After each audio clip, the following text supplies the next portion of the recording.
Good evening, Hey, Tammy. how are you? Not Welcome. bad. Happy You? New Year. Happy New Happy Year. New Year indeed. Yes, 2024. I know. Time Oh, flies, doesn't it? I cannot believe that. Hey, Mike, how are you doing? Um, I'm just like blown away. Blown away. I know. I was, periodically I go through and do stuff like check on my, auto loans and whatever and see when they're going to be paid off and whatever. It's like, I don't know. It just seems like the beginning of the new year. It's when all the things roll over. All of a sudden, everything feels closer. Yep. So like the tow rig's going to be paid off in like just 2 weeks ago, it felt like 3 years from now it'd be paid off. Now it feels like So 2 years. 2 years. Yes. Woo. It's crazy how the older you get, the faster time goes by. Yeah. It's I actually talked to a friend who he has a degree in physics. This is when I still worked in higher ed, when I was surrounded by a bunch of people that were overeducated, couldn't find jobs, and worked in IT. Um, he has a degree in physics, and so he has some like crazy ideas on certain things because he's just like a very educated guy, Mhm. smart guy, right? You don't get a degree in physics without being a smart guy. But he always said that you ever heard time is relative? Mhm. Well, what that means is the more time you have spent in your life, the shorter a unit of time feels because you have so much more perspective on how long things are. Correct. So like Huh. when you're 6 years old, you've only had 6 years on this earth. Your brain doesn't fathom what 7 years feels like or 8 years feels like, right? Correct. Where when you're 40 or 50 or 60, you have all that time where it's like you can remember back to when you were 6 years old. And that doesn't seem that long ago, although it does, right? Right. Whereas a 6-year-old can only remember a couple years because, They don't, yeah. so And time is relative. it's funny because you say, "Oh, it seems like just yesterday," but it also seems an eternity ago. Yeah. Yeah. Crazy. Yep. So what did you I know we kinda had an extra week between podcasts this time because New Year's Day was on podcast day, which should have been our podcast day, And but we're we total kinda slackers and didn't yeah. record on New Year's Day like that. Yeah. Well, I Total was failures to our listeners. Sorry, yeah. everybody. I was in the frozen tundra of Minnesota, which is not so frozen. Yeah, Usually ice. People are ice fishing. People were yeah. jet I skiing in I've got Santa a suits. I've got a friend, well, coworker and friend. He runs a benefit for veterans. I think he's in Minnesota. Yeah, he's in Minnesota. I forget what he calls it, but it's on a frozen lake every year. God, I wish I could remember the name of it now because anyone who's like actually near Minnesota Would know could would go know that. attend, right? But yeah, he's being an IT guy. He's the guy that sets up like their internet access and their live streaming Right. because they do like video and whatever from the lake, from on the lake. And he was just saying the other day, I think they host that in February, that the lake that they do it on isn't even frozen yet. No, it's crazy. Yeah. It is crazy. They had people, I forget which lake, but they had it on the news. They were on jet skis in a Santa costume, and another guy was in the Grinch costume. But yeah, usually they have the vehicles and the big fish houses on the Yeah. lakes. And some of Yeah. these fish houses are extravagant fish houses now. They're not like the little shacks I remember, but crazy. Anyway, so I was in the non-frozen tundra of Minnesota over my holidays, It's visiting my crazy. sisters. Crazy. The weather this year is going to be just as weird as last year, I guess. Mhm. They But say we're supposed to have tons and tons of snow, but haven't I seen it read yet. that. I read that, but they also said that December was going to have above average snowfall in Pennsylvania, and it was above average Nothing. warm. Yes, same It- here. we had a December that was like in the 50s, Mhm. which we don't usually get snow until like real snow until January, but Okay. it's usually at least cold. It'll be in the 30s at least. Yeah, it's crazy. So, oh, well, I was in Minnesota. I'll really quick share this. I also tried cactus for the first time. Who knew they had cactus in Minnesota? It was so good. I saw your video on Yeah, it that. was really good. Um, I don't know if I would. I guess I would try cactus. It doesn't sound that no, dangerous. actually, it was they take all the pricklies off. Well, Um, obviously, I would hope so. The thing that's um, designed to make it inedible, they take that off. Really? right. So, and then next weekend is supposed to be an off-roading trip here in Wyoming, and they usually go snow bashing. That's what they call. That's the big thing here. They all love snow bashing here, which I'm not Yeah. a big fan. But there's no snow to There's no bash. snow to bash in. I hope they don't change to tree bashing. Right. That sounds So a lot more dangerous. um, weather makes a big difference when Yeah, you are an off-roader and you want to that it do certain does. things. Yeah. That it does. So, like, personally, I don't like. I'll wheel in the snow. I don't mind driving in the snow, that kind of thing. But it's not like I don't look forward to it every year like some people do. Right. So I'm not too upset. But it is definitely not getting snow. At least here over the winter has an impact on everything else. Hmm. Like the amount of bugs that we have in the spring is a lot higher when Yep. we don't get snow over the winter because it kills off a lot of the bugs because they've gone into whatever bugs do over the winter, some kind of, you know, hibernation, or maybe they're just eggs. I don't Right. know what they are, but it kills a bunch of them off. So we've Right. had record high like flea and tick seasons the past 2 years Oh, because the snow is not killing any of them off. right. So maybe that'll be different this year. We got some snow just this week. We got like almost a foot. Oh my goodness, we have First not. first snowfall of the year. We got almost a foot of snow. No. And I think you are you're north of our latitude, longitude, or what is it? Whatever goes. Yeah, I'm northeast in So you're Pennsylvania, so because I'm like is it latitude that goes east and west? Whatever goes east and west, longitude. I don't know. You are north of Cheyenne in the longitude part because I'm right along the line of Silver Spring, where I used to live in Maryland. Hmm. Um, Oh, okay, then yeah, we must be oh, further latitude. north then. Yeah. Yeah, I think So, latitude is across. yeah. Yeah, long would be long ways. I don't know. But snow bashing though, they like love to get stuck. And then they love to get out and spend hours pulling people out. I'm You know, like, I've seen videos of snow wheeling, and that seems to be what they do. It's just like, uh-huh. yeah, let's go until we can't anymore, And then get stuck and then try to go a little further, I and then just turn around and go home. yeah, I just don't I like to go see the scenery and be out Yeah. and travel Well, more than 10 feet. some people enjoy recovery, right? Like you, Yeah. you ever hear that saying like wheeling's a ton of fun until you get stuck and then it's a blast, right? Because Yeah. people enjoy having to figure out, they like True. problem solving, they like Right. recovery, right? Snow is a great way to get stuck where the stakes are pretty low. All you need is a good shovel and you can get yourself unstuck unless something really catastrophic happens. But if you have a Right. half a brain, you can avoid that. Right. So, yeah.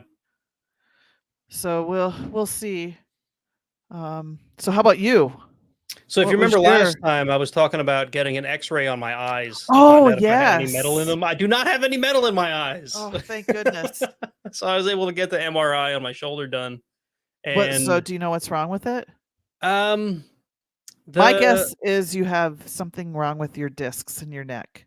if I read the MRI myself, of course I'm like not a trained doctor, it suggests that there's a tear like somewhere up in here. Oh. But when I talked to the orthopedic doctor, he said, yes, but the tear was inconclusive and we'd have to do another MRI with contrast to be sure.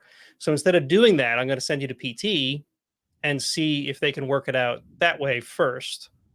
And I don't know, he's the expert, right? Right. So I have to do that first and then we'll see if if that fixes the problem. I hope it does. I'd rather not have surgery if I don't have to.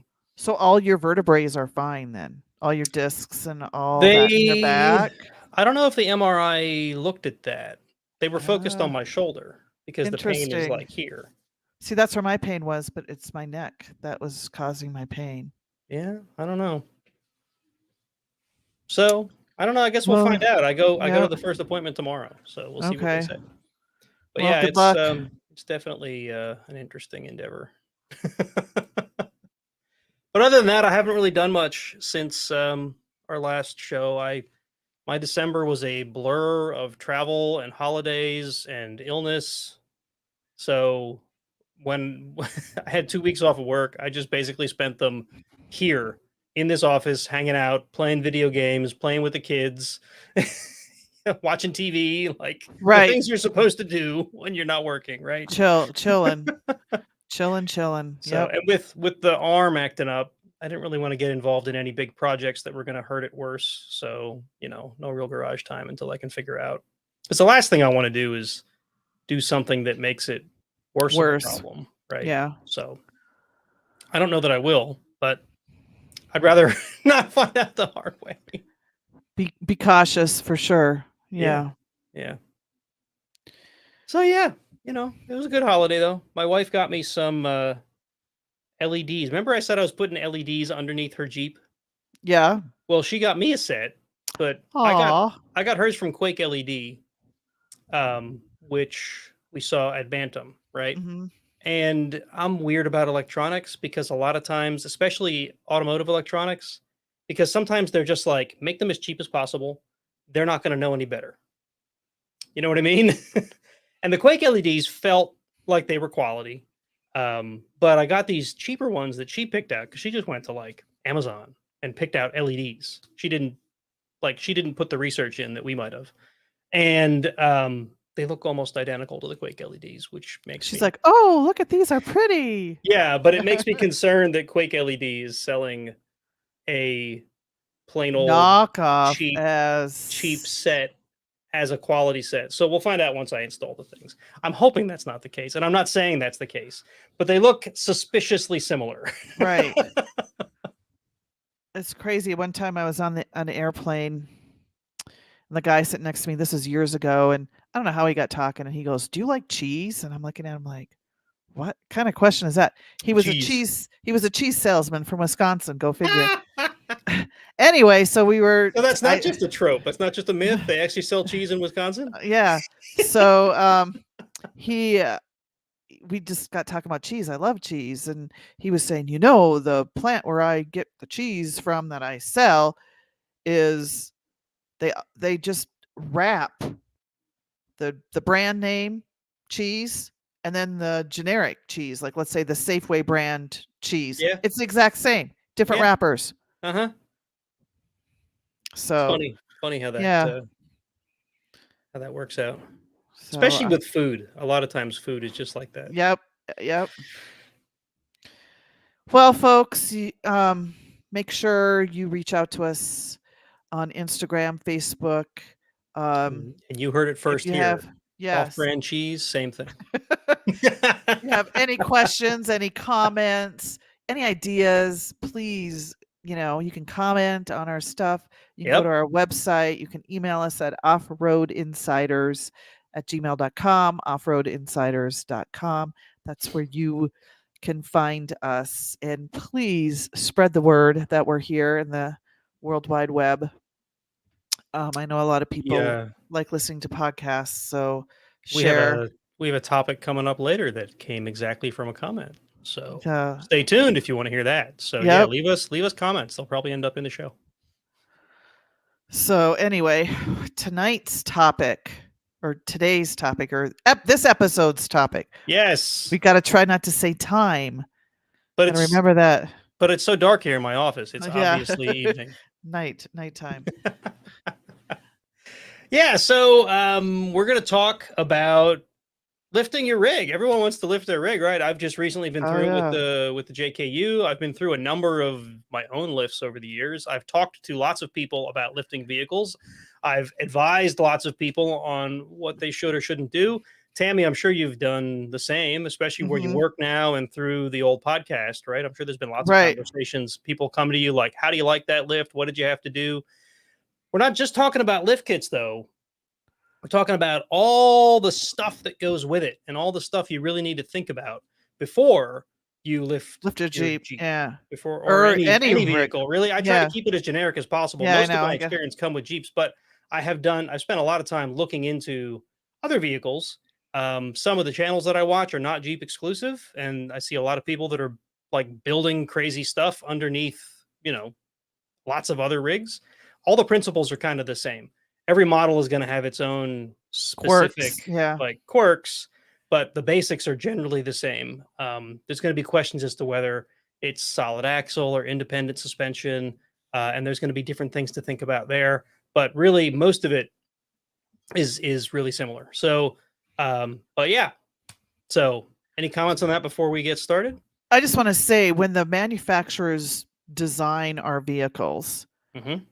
they design them for the way they built factory. So there's all these geometry, math things going on there. Yeah. So when you add stuff to your vehicle, like you lift it or you do whatever, you're changing that geometry, and it's going to affect the other parts of the vehicle. Yeah. And so that's one of the things that we're going to discuss that you need to be aware of. So most of these car manufacturers, don't design the cars like, oh, one day they're going to lift the Jeep or lift the Yeah. Toyota. We got to do this. They don't do that. Yep. Yeah. So that's So most, and videos just hit it in the chat here. Most vehicles are designed with a couple things in mind: vehicle safety, miles per gallon, an emissions like now. and emissions. That's pretty much Yes. all they care about, because that's what they are judged on, and that's what makes them profitable, and that's Mhm. what allows them to sell vehicles across the globe, right? So if they can design a suspension system that fits exactly their use case, they're going to design it as efficiently or Mhm. whatever as possible, so that at that particular ride height, given a certain amount of lenience, things aren't going to hit each other, your steering's going to work the way it's supposed to, the car is going to handle right, that sort of stuff. Then you give it to people like us who are like, yeah, but it's not tall enough. I can't drive Right. over big rocks with it. I can't go Right. snow bashing with it, right? Exactly. So I want it to be taller. And then you run into all these things. And that's kind of what we're going to talk about today. The tow rig I mentioned earlier, it's an '08 Cadillac Escalade. And when I got it, it's a Cadillac, right? It's not high. They're not supposed to be high. They're not designed to be high. So I, out of curiosity, looked, is it possible to lift these things? Kit does not exist. And all the aftermarket things that I have found, all the groups of Cadillac owners, I have found people asking, can I lift it? And the answer is pretty much no. There is entirely too much you have to consider in order to lift this thing. You're going to go crazy trying to make sure that all of it's accounted for. So, I didn't really I'm not that bummed that I can't lift it, but I'm a little like Right. surprised that that was the answer. But Right. again, right? This is just kind of, I've seen people lift Toyota Priuses, right? Toyota, right? The first those Yeah. hybrid vehicles. So people want to lift just about anything. I've seen people I out think I've wheeling seen a Beetle Bug, the Volkswagen Bug The lifted. Subaru Yeah. Outbacks. I've seen people Yep. lift those and whatnot. So anyway, we're already getting off topic. But my point is that some vehicles are not easy to modify. Some are easier. The Jeep, the Bronco, older pickups, even newer pickups, right? The The suspension Tacoma. systems are Yeah. designed in a way that they're just easier to work on Mhm. than something that's a little more complicated. So this brings me to the first point that I wanted to touch on. Do you want a custom suspension, or do you just want to buy a kit? Right? Custom suspension, of course, there's a whole lot of benefits there. You can have it do exactly what you want. Mhm. You can have it tuned to the exact specifications that you're looking for.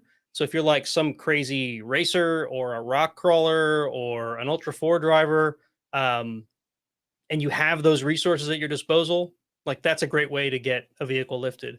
And a lot of times you're just cutting off everything that it came with and starting from scratch, Exactly. right? And that's a ton of work and a ton of engineering, but you get exactly what you want at the other end. There may be some trial and error, and if you have a good shop do it, that'll probably cut some of that down. If you're doing it yourself, that could be a real pain in the butt. Um, and then of Yeah. course a kit, right? You're paying someone else for all that engineering, and they'll send you a kit. Most of the time, you just unbolt all the stuff that your vehicle came with, and you bolt this in. Correct. And that's kind of geared for your show vehicles, people who just want to lift it to make it look bigger. And then, a kit kind of is good for like when I first started out. You Yeah. know, I just wanted to do some blue trails at Roush Creek, Yep. maybe some black every once in a while. And it worked just fine. But there are other things too you need to consider, even if you do a kit too, Yeah. as well So as which we will talk about here shortly. so the every Jeep before the LJ, I just did a kit on whenever I lifted it. I just went and bought a kit. Now they were all those vehicles were YJs and they were leaf sprung. They were all kits. I did eventually spring over my Hmm. blue YJ, which was custom work, right? My custom work. I actually bought a welder, learned to use it, did a spring over. Spring overs are not terribly complicated. Um, with the JK, I decided to just buy a kit because I know it's not going to get wheeled hard. I know that probably 80% of the reason she wanted it lifted was just because she wanted the look. And I went with a company that I felt like I could trust. We went with Metal Cloak because I know they've been around a long time. They get really good reviews. I think you've got a Metal Cloak lift. Hmm. So, that worked out really well. But those are like two sides of that coin. How much do you care about how custom it is? Now, when I did the LJ, I kind of went a little more Frankenstein. It's not, I wouldn't quite call it custom, but I bought the adjustable arms from one place. I bought the springs from a different place. I bought the shocks from a different place, all based on what I felt like I could afford, what I thought was going to work best for the build. So it's kind of like quasi custom. It's really the same concept as a kit, but I didn't buy it as a kit. I used what I know and what I could find online to pick the parts that I thought would work best for that particular vehicle. But I didn't like cut everything off and go, start with a pile of Right. steel and make a make a custom kit. Now, when you do that, like what you just did, you have to be very knowledgeable about your Jeep. Because I mean, it's sometimes certain parts, depending on what you're doing, yeah. aren't like company A's whatever is not going to fit with company B's thing. Well, it's not just that, but if you buy a kit, like I said, you're paying for the engineering. Hmm. So that engineering does stuff like, okay, a 2005 Jeep Wrangler will need these things to be this tall, right? The brake line should be this long. The steering linkage should be this long. The control arm should be this long, right? Hmm. And they do all that for you. Where if you're doing it yourself, you kind of have to know all that, or at least Right, be aware of all that, and be ready for some trial and error, right? right. One thing, and we just did this on at TNT Customs. They were talking about this on one, and they do the TNT Tuesday Live. Um, if you're going to even go further than a lift kit and buy other parts, like you're going to cut your wheel wells, you're going to maybe stretch your vehicle, or you're going to add armor to it. All these things have to tie in together, even skid plates. So you gotta be careful when you piecemeal stuff as well, and Yeah. you gotta really do your research. Well, and right. So the kit that I bought came with bump stops, came with brake lines where they were Hmm. needed, came with spacers where they weren't. They thought of all of that. I didn't Right, have to put it on and then go, oh crap, the brake lines are too short. Oh, I really need longer bump stops. right, Whereas with mine, I had to know that, but I knew the platform exactly, well enough that right, it wasn't a big deal. I knew I would need longer brake lines. I knew I would need bump stops. So I did them, as I put it in. correct. So yeah, you have to be knowledgeable to do a Right. custom.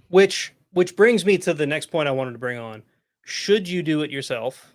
And I don't mean kit versus custom. I mean, even if you've bought a kit, should you install the kit yourself? Or should you just pay a professional to do it? And this, I mean, you and I are on both sides of this fence. I mean, you Hmm. work for one of those shops now. but Right. I but when you had your metal cloak lift kit installed, you had a shop do it, right? Yeah, I had Adams Jeep of Right. Maryland. They were a Jeep dealer. They also had their Extreme Motorsports shop. Um, I was able to keep my warranty Right. That's a because good key.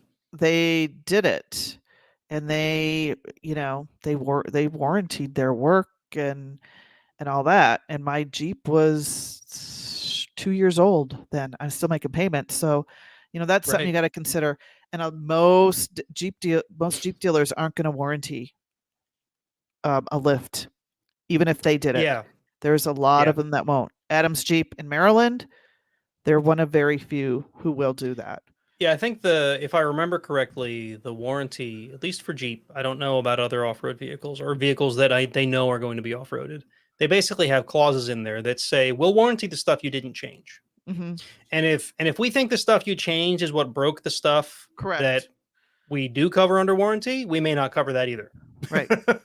And see, at my warranty everything was fine because I Yeah. had them do it, and my options of a lift kit were limited. I had to pick from their menu of stuff. Oh, okay. So that went Yeah. into your decision process, which is Yeah. another important thing that I don't know if we'll have time to talk about tonight.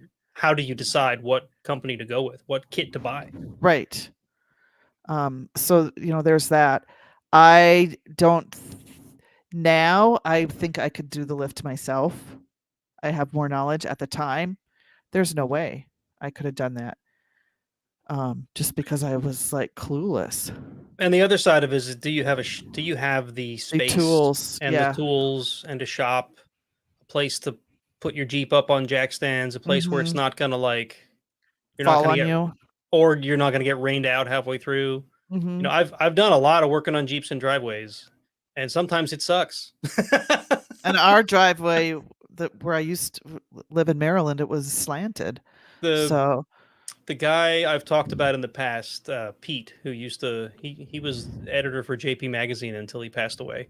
He used to live out here in New Jersey, and he was he's like the guy that showed me my first welder. He's the guy mhm. who helped me put the Dana 44 in the back of my YJ. We worked on everything in his driveway because he didn't have a garage that was big enough for us to work in. So, and the driveway had a slight pitch to it. Yep. So every time you pulled into there, it's like, okay, get the wheel Oh, chocks, right. make sure everything's solid before we take a tire off. Scary Yeah, stuff. yeah, Scary stuff. yeah. But it was fun. I'd go out there for a weekend and we'd have a blast, staying up till way too late. Do you remember the show Junkyard Wars? A little bit, yeah. There was a show on TLC where it was Yeah. a reality show where they took teams and they put them in a big junkyard and they said, "This is your task. You have to do this thing." And it was basically a fabrication show. They went out and got junk and had to build things out of it. We used to stop at 2 a.m. so we could watch Junkyard Oh, Wars and then fun. go back out and get back to work. Right. His neighbors hated him. And that's Anyway, another thing too. You gotta be careful of your HOA yeah, yeah, stuff if you exactly. do stuff in your garage Yeah. or in your driveway. Yeah, luckily I don't have an HOA where I live. Otherwise, I'd probably, park in a trailer in front of my house when I need to have it out, having half disassembled vehicles in the driveway. I'd probably be in all kinds of trouble. Where I lived in Maryland, it was half was HOA and our half was not. So, um, thank goodness I don't like them. So when you do Videos is talking lift, about oh yeah, his first lift didn't come with adjustable control arms, it sounds like. And when the lift was all done, the caster was so funky yep. that it was so, let's see, he said it was so unstable that the ABS would kick in if he slowed down. Oh, So, and that actually happened in the JKU after we got it done. I didn't have the steering wheel quite centered. It was close, but you'd turn it just a little too far, and the Jeep's like, "You're supposed to be going straight, but the wheels are spinning at the wrong speed. You must be sliding," and it would kick in the ABS. right. So I had to get that fixed. Anyway, Uh, so that actually brings us to other point. Did you have something you were trying to say? I'm sorry. no, I was just gonna go on to what you're getting Yeah. ready to go on to. So we just talked about, should you have a shop do it or do it yourself? That's entirely up to you, your wallet, your skill set. You know, what kind of are you comfortable doing it into a point where it's safe?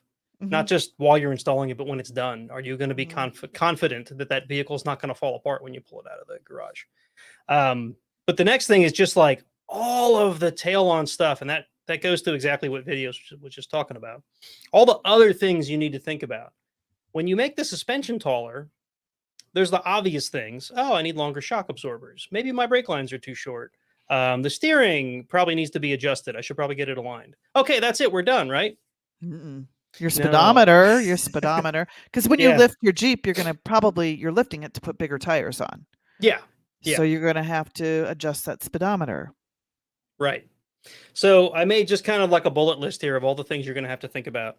The Are you going to want tires? Probably. Otherwise, why did you lift it? Tires. Right. Do you need Hit wheels if you're getting tires on? Mm-hmm.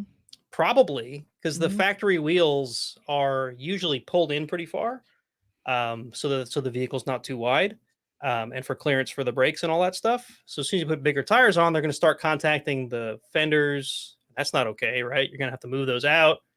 Are you still legal once you move them out? In Pennsylvania, you're not. As soon Yeah, as because that your tire tire sticks has out to. past the Yep. fender, you're not legal anymore. So now, do you need flares? Oh, by the way, in Pennsylvania, those aren't legal either. Sometimes I hate PA. Anyway, if you put bigger tires and wheels on, now do you need to re-gear? Mm-hmm. Probably. Even one tire size up is now you're out of the factory spec. You're going to be affecting fuel economy. You're going to be affecting your speedometer. You're going to be affecting just the feel of when you hit the gas pedal and how much power gets to the wheels. Did you have a thing? I feel like I've been going on and you've been No, saying things, and I no. want to make sure I'm not cutting you You're off. you're saying everything I was gonna say. Yeah. I was gonna say the gears too, and you gotta remember: do you have a Dana 44? Do you have the Dana 35? Because the Sport and the Rubicon are different differentials.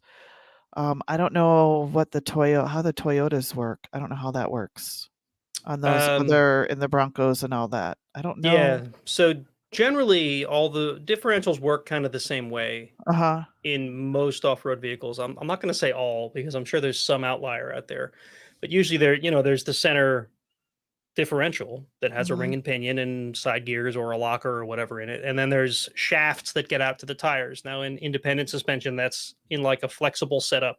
The differential stays in one place and the tire moves up and down. Whereas with the solid axle, it's straight across, right?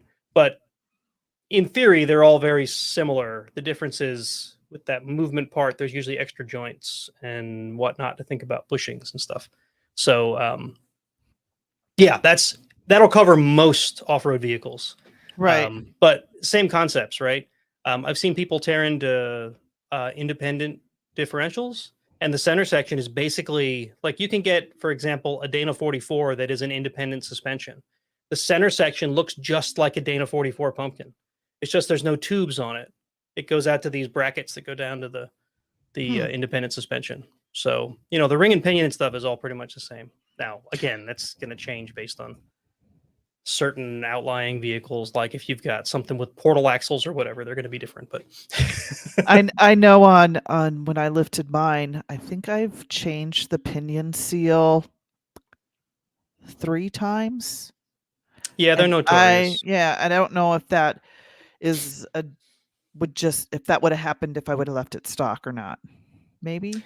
Um, Because I did swap out my front it drive shaft it too. can it can still go. I mean, it is kind of a wear item. It's a seal after all, and Right. every mile you put on your Jeep, that thing, if you've got a 4-to-1 gear ratio, for example, which I think you do with Mhm. your Rubicon, every rotation of the tires, that pinion is spinning 4 times.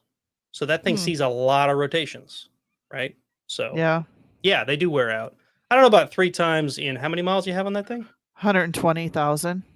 Yeah, that seems excessive.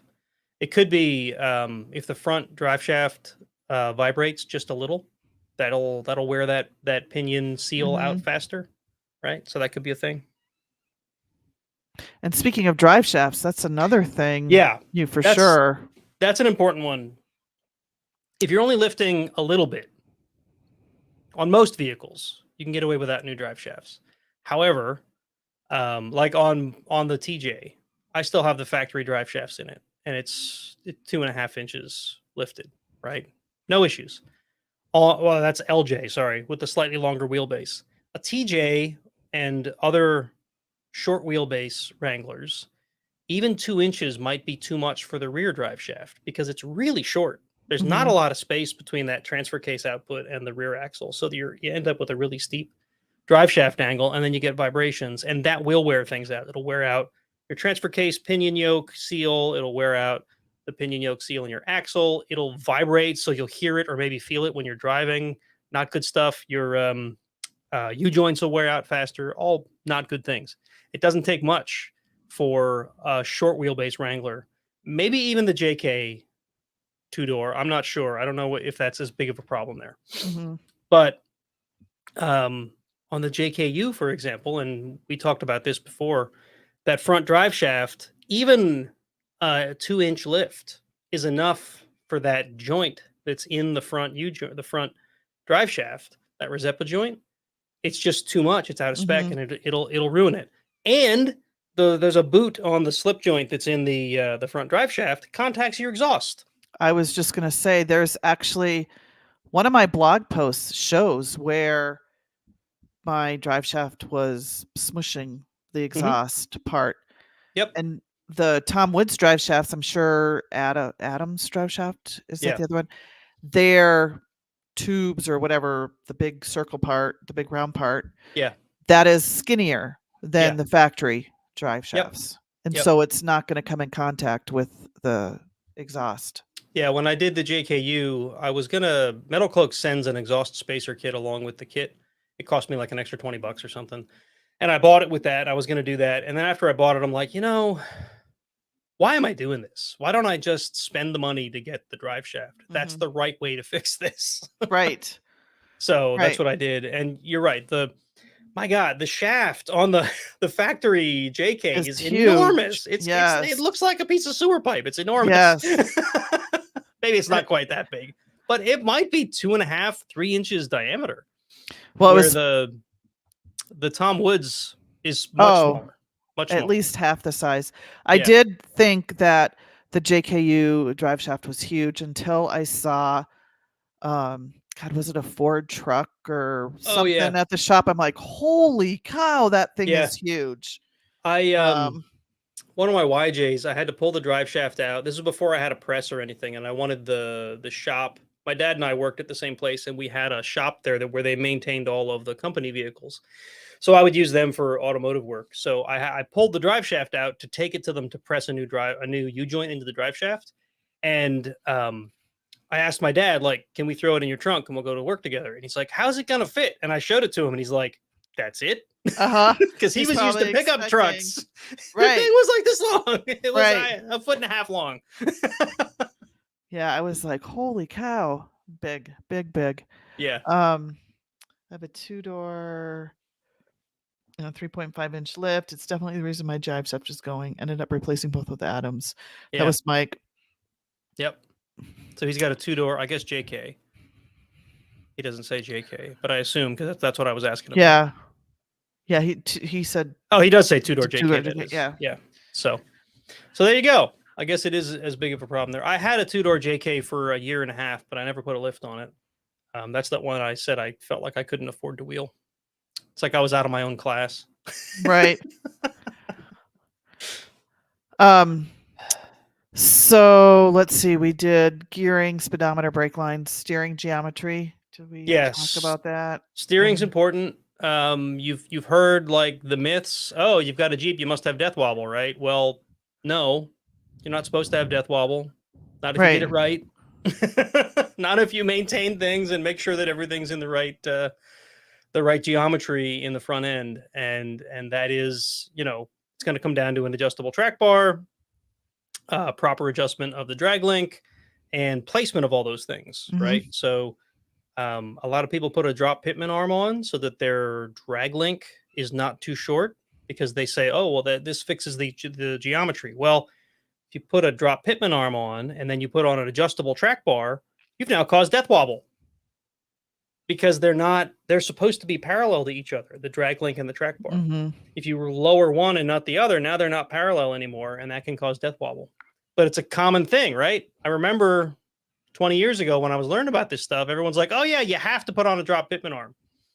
Never talked anything about the track bar. Well, we've learned over the years that was wrong. Mhm. Yes, you can do that, but then you also have to lower or raise one end or the other of the track bar so that they're still parallel, and that'll help prevent death wobble. Same thing with caster. They were talking about caster in the chat earlier. That's the tilt of the front axle, and that changes how well your tires return to center afterward. but it also affects how well they track going down the road. Um, if you don't have that adjusted properly, you could end up with death wobble. And there's a number of other things like worn out joints Right. and I was going whatever. to say that's not the only reason you have death Yeah, wobble. There's very many but things, but if you put on but a that's lift kit and now you've got death wobble, it's probably one of those things. correct. Or you could be like a Jeep Cherokee guy that came in and he had mud in his wheels, like That'll do caked it. in mud. That's So not that quite death wobble. That's out of balance. so he's like, I got death wobble. I'm like, no, you need to go wash your Jeep. That's the other thing. People mistake a Jeep that's a tire that's out of balance for death wobble, and it's Hmm. not always the case. It's similar, but death wobble is much more violent, Hmm. and it's actually like a physics thing. Like things start to oscillate, and then they just keep growing until you either stop or sometimes speed up, and then it'll kind of reset things. And It's after you, scary. I've had it F, happen once or twice. It's I scary. haven't. Knock on wood. I got to knock on wood. Um, I just knocked on wood. Um, after you get in a line or after you do your lift, make sure you get it aligned, of Yeah. course. So a Um, professional will look for these things. Now, right. some professional shops don't know exactly what to look for in a modified vehicle. So if you're gonna get it done, take it to someone who's familiar with modified vehicles. Because if they're Right. looking for the factory specs, they may not be the same after you've Correct. lifted it. So that's a thing to make sure you think about. One of the other things that I had done um, by the Jeep shop that Adam's Jeep, I had to go in and get the pinion seal fixed, and they're like, "Oh, you need to shore up your gussets, your C gussets." So they welded them, and I'm like, "Huh?" Yep. That was surprising to me. So that's another thing. You That may. was that was, if I remember, that plagued specifically the JKU or the JK Dana 44. It could be the Dana 30 as well. They'd gone with lighter materials, I think, or thinner tubes in order to save weight. Uh huh. So the C's could sometimes like bend inward, and then that would mess up your front axle. So the gussets, what they do is they brace the C by adding steel on the inside, Hmm. so that they don't. And a lot of people were sleeving axles too. They would add a new tube inside of Yep. this inside of the tube, and then like plug weld it in there, and that was supposed to help with that as well. Because there's what did they call it? There was a name for that. Jeff at Adrenaline Off Road was telling me about that. God, I can't remember because you can see it if you're like, especially in the rear, how the Jeep smile maybe because your axle is starting That to. could be. I think That could be. that's Remember, my gosh, this was years ago when you and I were talking about that off-road channel. Um, yes, the Off Road remember, Network. remember, Kyle, the bearded Jeeper, had Yep. broken his front Dana 30 in half. The Yes. whole thing just snapped. Whoop. That was right Like, around that time. oh, thank Crazy. goodness. Yeah, that's scary. But Yeah. he's capable to fix that. I would have been Yeah, they ended up bringing freaking in a whole Dana 30 to the trail and swapped it on the trail. No, wait, mhm, he had it. That's right. He had that off-road towing company get him out, and they swapped in the parking lot or something like that. I forget. crazy stuff. It's years ago now. Remember we were Yeah. saying about time is relative? Yeah. So is memory. Yes. Oh, agree. They all run together. Was that like Yeah. yesterday or was that 10 years ago that I did that? Oh. Yeah. But yeah, So, you can also get a truss for the front axle that helps with that. yes. You can get a truss that also goes to the C's. You can get a truss that goes right inside the C's and then add C gussets. If you don't need C gussets, you don't have to do them. So And yeah, there's lots of ways to. be careful about the trust though. Make sure you like I had my Colorado person put on a truss for me and he didn't put on all the parts. So what's the point? So make sure you know, like at TNT Customs, we have all one big piece. It's Some not all this piecemealed stuff, and it's all connected because what you're trying to do is add strength to that Yeah. axle. If you buy a truss that's going to be mailed to you, a lot of times they'll have this like tab and slot set up where you put it together and weld it at home, so that they can save on shipping and whatnot. Save you on shipping, right? Hmm. Um, and some of them are, I don't want to call them universal, but they're kits that account for different setups. So you may end up with parts that you don't need, but you should absolutely put on whatever parts they've told you that you need. So you can't just say like, I don't need this piece just because I don't like it or because I Yeah, think I know better.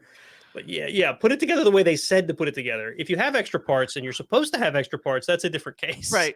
I will have to take a picture of mine and I'll share it. Um, if there's no snow on the ground, I'll get underneath, take a picture. But also the welds, he didn't do a very good job welding, and Some it's cracking. some trusses are hard to get to. So if you're not a professional welder, you could have trouble with it. Right. Plus, axles are made partially out of mild steel and partially out of cast. Cast is a lot harder to weld to. You Hmm. have to know what you're doing. You can weld to it, but you really got to know what you're doing. You have to heat the thing up and weld to it. I've never done it. I don't know. I'm afraid to try it. But that's definitely yeah, you have to heat it up to a certain temperature and then you can weld And to it and and yeah. he put the truss on without even taking the axle off the Jeep. You really are, and I he's mean, trying to weld around stuff and you could do that, but again, it's just going to make your job harder. Why would you right. do that to yourself? So anyway, It's I already a have hard job. It's already a lot. There's already a lot right. riding on it, right? So why would you not take it out, prep it right? Like, how did Correct. he even clean the paint off and stuff to make sure you got good welds? I He guess that's probably why. I didn't. Yeah. guess that's why they're cracking. It's just a decoration on my piece, an awful reminder decoration. It's an ornament. Yeah, an Well, ornament. obviously, the solution is you need to get yourself some one tons and get rid of those Dana Yeah, 44s, and there you then go. won't be a problem. I need to figure out what I'm gonna do with my Jeep. I don't know. My check engine light just kind of like just gotta figure that out. Has it started blinking yet? If it's not blinking, it's not a problem, right? No, it has. I do have problems starting it sometimes, and I think it's the ignition. I don't know, Yeah. but so Obviously, the solution is you got to get yourself an LJ. I've been kind of debating, because I kind of like because we stretch so many Jeeps at the shop. Yeah. People send their Jeeps from Massachusetts and Texas and just everywhere. We have 2 Jeeps in the shop right now that are not from Cheyenne, that we are custom building, and everybody is stretching their Jeeps. So I'm like, maybe I should try that. And then I'm thinking maybe I should try a 2-door because they wheel differently than a 4-door. Yeah. So I don't know. Yeah. We'll see. The key is it depends what you do, Right. like where you're wheeling. Does the wheelbase matter? I have been really happy with the LJ as an all around wheeler. I think they got the wheelbase on that thing just right. Um, Mhm. it feels so much more stable than my YJs did. Maybe it's the suspension too. I've never really wheeled a standard TJ much, but I wheeled a heck of a lot in the YJs. Mhm. So, maybe the TJ platform is just better in general, and that's why it feels more stable. But I love wheeling that thing. It's got just enough extra space that if I bring the kids along, I'm not strapped for space, but I can take the back seat out if I want the extra space. It's a great vehicle. I hope I never have to get rid of it. Knock on wood. Yeah. So there's some comments in the chat here, and we've gone I almost an know. hour already on just this, so we should probably I wrap it up. know. But Just one more um, thing. When you yeah, lift your Jeep, garage clearance is key. yes, Oh, yes. I think we both talked Nate about and this on a I. previous Yes. show. Yeah. For the LJ, if I ever get those Dana 60s under it, I don't know where I'm going to keep it anymore because it's obviously going to be taller when I do that, and it's going to have larger tires, and it's not going to fit in my garage anymore. That's a concern. The JKU doesn't fit in the garage now anymore unless I take the top off and air down the tires. Right. And When it's I not would crazy. It's 2.5 inches lifted. Oh, Nikki G. Is that Nikki G? Nikki Nikki G? G! Oh my God. Hey. Nikki G has joined. That's awesome. Thanks for joining, man. Oh, so exciting. When I would put So, my top back up on top, when I would just do the Sunrider position, I'd forget and I'd go driving into my garage and it would be clunk, clunk, clunk, clunk, clunk. So yeah, yeah, garage yeah. clearance. When we backed the JKU out after the metal cloak lift, um, I had my wife standing at the door watching, and the bows for the soft top that were still up there, like that not the bows, but like they're bows, but they're not like the Hmm. factory bows. They're from the Trek top. They hit. So I took Yep. them out and put them down inside of in the Jeep. Then the windshield frame hit. I'm like, well, I ain't moving that easily. That's So kind of we aired down the tires, and we were able to get it out then. crazy. I mean, I could have moved it, but you gotta like take the roll cage apart on the JK to put the windshield down. So forget that. All right. Well, I think we better move on Yeah. here. So the comment I was trying to get to was Videos said that he thinks that the axles in the JK are just generally poor, and I don't think he's wrong. There were a lot of concessions made to make sure that those met the weight requirements and whatnot. He says anything aftermarket, even if you went with an aftermarket Dana 44, will probably be better than the factory JK 44. So, food for thought. So, yeah, who thought lift kits was going to go into like I know. I was like axle worried. talk, right? I was worried about the time. So just a quick reminder, if you like what you're hearing, look us up on offroadinsiders.com to find out how you can subscribe to the show. Find us on YouTube or on the various places where you would listen to podcasts. If you can't find us somewhere, let us know. And if we want to get listed there, I will make sure it happens. If you want to email the show, send us an email at offroadinsiders@gmail.com. And if you have any comments or questions or suggestions for topics or whatever, or if Nikki G wants to send us funny audio like he used to do for the other show. Oh, we would love that. We would love that. Of course, you can find us on Instagram, Facebook, look for the Off-Road Insiders podcast. But I think we have a comment from one of your videos. You want to read this off? Yeah. And we're going to try to talk about this a little bit. Yeah, I told him, hey, I'll answer you because I think Nate would be better at answering this question than myself. And I said, come over to our podcast and we'll answer your question there. So I did a video on off-road driving tips. And one of the things I talked about is when I'm on the rocks, I like to do two-footed driving where one foot's on the brake and one foot's on the gas. And this is specifically good for like if you're on a rock and you're stopped and you're like, okay, now where do I go?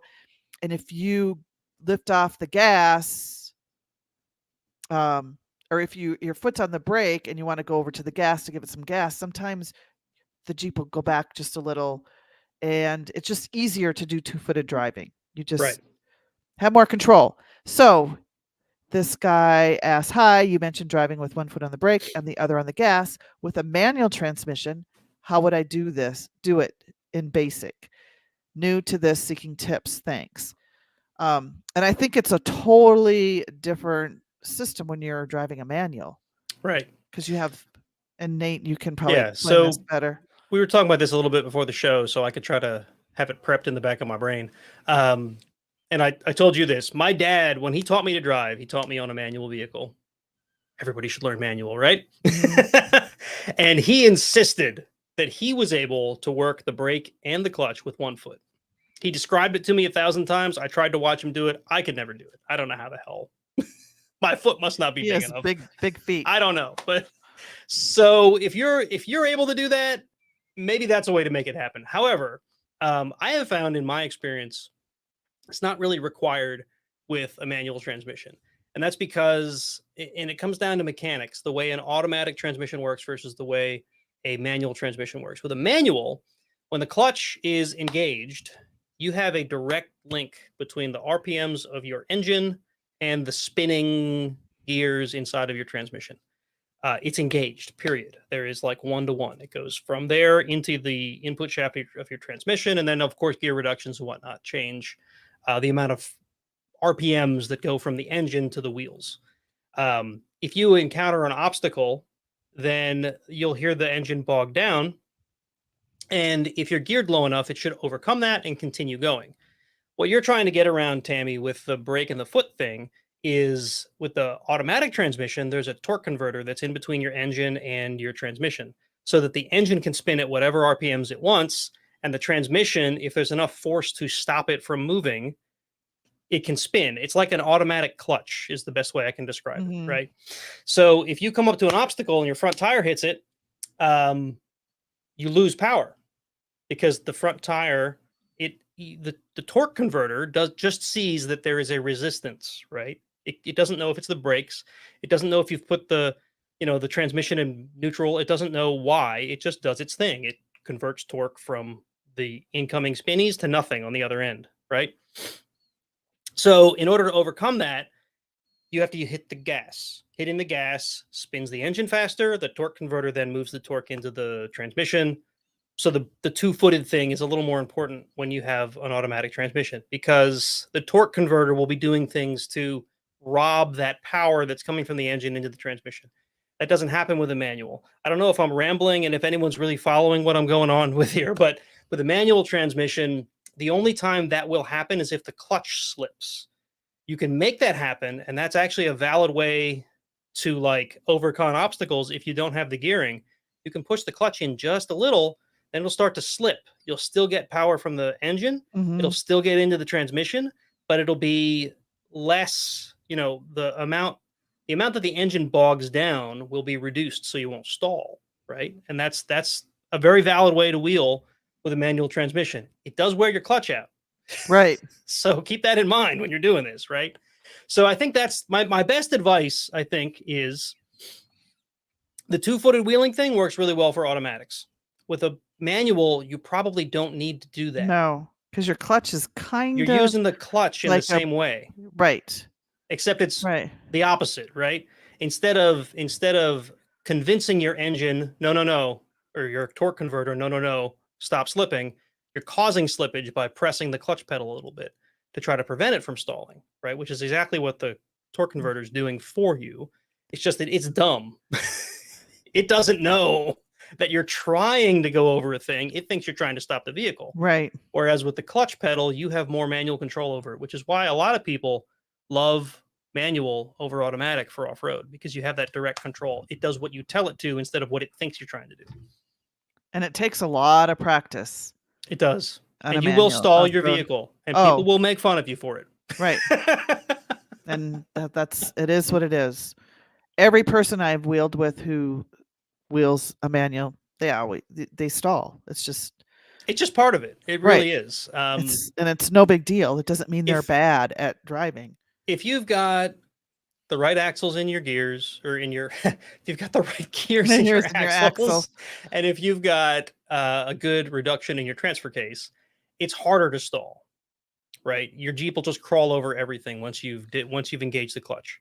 But the reality is, most of us don't have an Atlas transfer case and the right gears in their axles. They're trying to make do with what they have, and they upgrade slowly. The way to get around that is by feathering the clutch like that. So I wheeled that way for years. I had 3.07 gears in that YJ on 33s. It was a nightmare. It was a nightmare to wheel. It wasn't until much later in that thing's life that I finally got 410s, and it was night and day different. But I was broke. I didn't have the money for it. Right. You do what you can do. And we installed those things in Pete's driveway. On his slanted driveway. I still have a scar on my finger because my finger got smashed between the ring and the pinion gear when we were trying to get the carrier back in with the new gears on it. That stinks. Yeah. I swear I saw my fingernail through my finger. That's how deep that cut was. Oh. It was bad. Save the finger though. We're good. On to news. Yeah, I just put this one article in here, and it's basically Jeeps are getting more expensive. Oh, it's crazy. And I don't want to go too deep into this because we're already at the end of our advertised time. But basically, the 2024 Wrangler prices are increasing. This was something that was on everybody's radar. In fact, this particular site, Muscle Cars and Trucks, said that they had already predicted most of these price increases, but they aren't quite on par with exactly where they thought they were going to be. So they wanted to share the new pricing.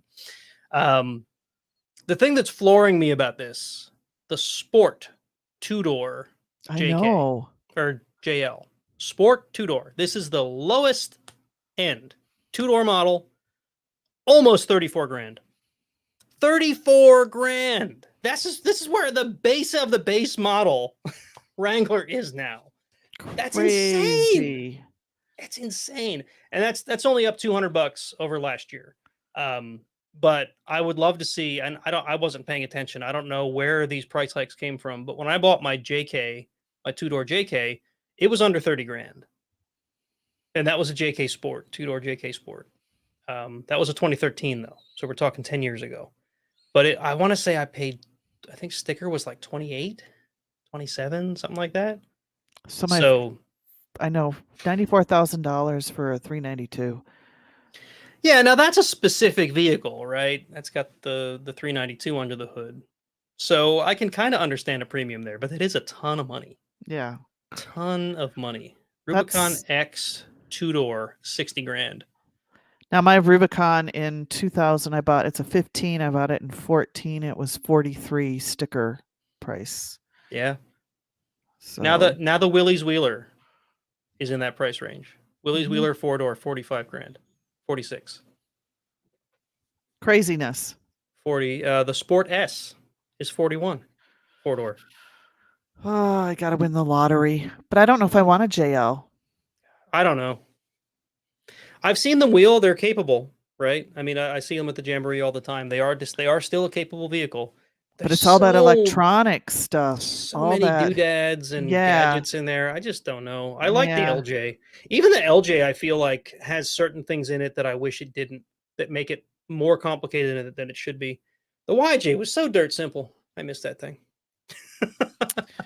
Well, we do what we can do, right? Maybe I'll get a Changing times. YJ. I'll get a YJ and I'll have TNT Custom stretch it to an LJ. Then I'll be happy. There you go. And put coils under it because I ain't going back to leaf springs. That's for damn sure. We can do it. You might have to get on a waiting list. Yeah. No, that's the sort of thing I'd probably try on my own. You know, if it was like a vehicle I wasn't counting on, I could just have it for a decade as a project in my garage. Right. Because that's how long it would probably take me. Right. Oh, so you know what? We haven't discussed next week's topic, have we? Next week we're going to talk about off-roady stuff. Oh, how about driving on different terrains? Maybe. Yeah, we can do that. And it's not next week. It's 2 weeks from now. Oh, 2 weeks. Oh, yeah, 2 weeks. Did it again. I know. We'll get used to this eventually, this whole like scheduled thing. Next episode. I just got to say episode. There you go. Next episode. Different driving tips for different terrains. Unless we come up with something better. Tammy, you're winging it. You're all about the AI stuff. Did you like the graphics that I shared to promote for tonight's show? I thought they were cool. I had ChatGPT generate those. You did? I did. Now, are you paying the subscription? No. You get, if you go to Microsoft, if you go to Microsoft Bing, there's a Bing chat now, which is powered by ChatGPT. Okay. Because you can do that on Instagram now. You can get 5 interactions with it on a single request. And so within 5 requests, I was able to get those pictures out. I like them. I like the lift one. That was funny. Yeah. Although I can't figure out why the Jeep was sitting on top of a card table. Yeah, they're I think the GPT or the chat or the AI, I think it's still got to learn certain little nuances about us. And I just read in a newsletter that these AIs are learning from us. Well, yeah, they'll learn from anything. One of the issues I just heard about on social media was that the models are being trained using copyrighted material, right? So things like encyclopedias or videos or movies or music, right? These are all things that if you and I were to go and just try to go download somewhere, we're in trouble. That's technically theft, right? You're against copyright. But these things are being trained on it. So if you go ask it a question and the answer that it gets came from copyrighted material, it doesn't pay a royalty. Oh, yeah. It just gives you the answer. Right. Because if it didn't have that content, it couldn't give you the proper answers. Right. Right. So they're just like, whatever. It's fine. Let it do that. Crazy. Yeah. But yeah, they I went to a talk the other day.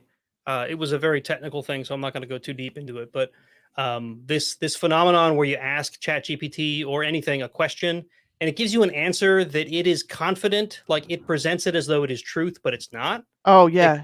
they call that hallucinating. Oh, So the okay. AIs hallucinate. Interesting. So the AI is on acid or something. I don't know. I was trying to show them this one picture in the chat, because can't we bring pictures in? Hang on, let me find them here. I'm gonna see if I can do this. I have a bunch of them. Here, let me see if I can. Where do I put it?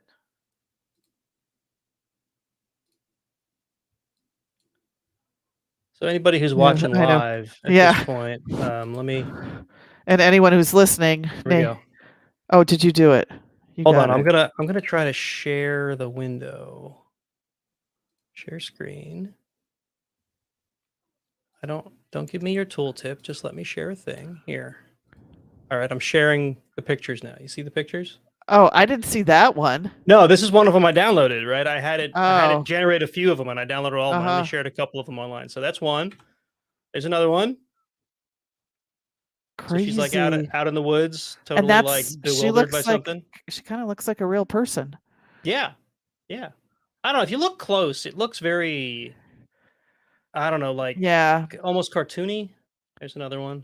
It is The this guy. vehicles don't look Oh yeah, the vehicles. And to be honest, I think it's kind of good that these are like fictitious vehicles right. because Then you can you tell. can just be like, yeah, it's whatever. It's artwork, right? There's this one looks kind of Toyota-ish. Yep, The it other one where he's does. like bewildered. This one I I thought was know. hilarious. This The guy looks like Amish he should have a guy. horse. I know. Because that's what we wear when we go off-roading. Yeah, right. He looks like he's straight out of the 1940s or like Uh-huh. 1840s. Look at he's got the pocket watch and Uh-huh. yeah. And that's what's so funny about And the that's the end of AI. them. That's a There price sheet where's for my kids' soccer photos. you didn't have the other one, the Oh wait, that's table one. I think that was one more after the soccer photos. No, Oh, no, there it is. No, that's not it that's either. a Where did it go? be careful because we don't want to post anything Yeah, that's right. We're gonna end up with inappropriate. something totally like off the Right. wall. I don't know where I saved that one. Oh, I thought well, it was. Oh, I know where it's in my other. It's in my pictures folder. on our, I think you posted it on Yeah, go look Off-Road at Insiders. go look at Instagram and stuff. You can see it there. Here it is. Here, let me share it quick. Now that we've gone like We're way over. off. Oh, Everyone, this is the worst over we've ever been. why can I not find the share button anymore? There it is. Present. It's not share. That's why. Oh. Here's the other one this is the one I put on Instagram I just earlier. think See, that's it's funny. like on a folding table. Right. And why is he standing on a step stool? Right. Like, oh well, the Jeep's lifted. We have to lift the guy too, right? Right. See, that's what's so funny about ChatGPT, Yeah, the AIs. it's like, why does it make these choices? Yeah. Makes no sense at all. It's funny. All right, folks. Anyway. Well, thanks for joining us. Don't forget to Technology's fun. Yeah, don't forget to follow us on all our social medias and please share with your friends that we're here. Yep. Make sure to find us on offroadinsiders.com. We share all of our episodes there. If you can't find us wherever you normally listen to podcasts, please let us know and we'll get that fixed. Next show, what did you say? We're going to talk about different terrains. Yeah, techniques, tips for driving in the snow, mud, ice, right, gravel, rocks, like maybe like tire pressures and things like that. Slick rock and Moab. I may have to do some research because there's certain terrains I've just never been on, and I usually go from experience here. But like I've never been on the slick rock, but you have. I guess we'll have to depend on you. and it's super easy, but we'll share that next time. Yep. So yeah, find us on the social networks, and you can find me at swbcrawler.com and Tammy at jeepmama.com. And I think that's it for tonight. Any last words before we go? Happy Jeeping or happy off-roading, everyone. Yeah, and Happy New Year. Oh, yes. Woo woo. And of course, Christmas to folks who celebrate it. It's a good time. All right, we'll catch you guys in 2 weeks. Have a great one.